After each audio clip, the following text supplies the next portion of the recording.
Hi, I'm Nara El-Sharkawi, and I will be presenting the network graphs for two networks for the Data Visualization Class 625.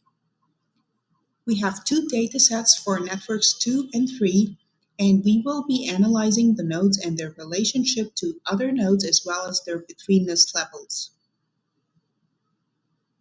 The betweenness level lets us know the degree to which a certain node is acting as a bridge or a bottleneck of information between the other nodes. Both graphs are demonstrated as dual axes of x and y coordinates along with a y-circle coordinate.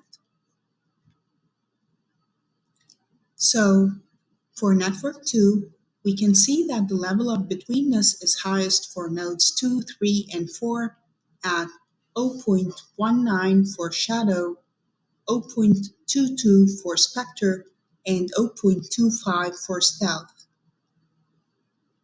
While for network 3, we can see that the level of betweenness is highest for nodes 0 and 1 at 0.68 for Starhawk and 0.72 for Nebula. Network 2 shows more robustness than Network 3, as it shows also a good level of betweenness for the other nodes too, which means that if the three strongest nodes were to be infected or there would be no communication through them, the other nodes can still maintain a good level of communication between each other, as they do not solely depend on them for communicating. Unlike network 3, where nodes 0 and 1 are pivotal for the overall communication between the different nodes, hence, any interruption of communication or infection within these nodes will halt most of the overall communication for all the nodes within the network. So, we can clearly see that the network 3 is much more vulnerable than network 2.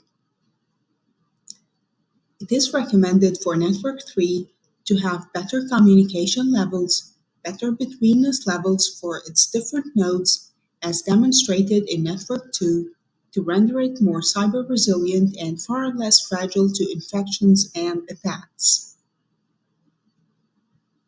Finally, both network graphs clearly demonstrate the fragility of network 3 and the resilience of network 2 in case there would be any communication errors or issues within their highest betweenness levels nodes. And hence, they highlight the need to remediate the communication network plan for network 3 to render it as resilient as network 2. Thank you.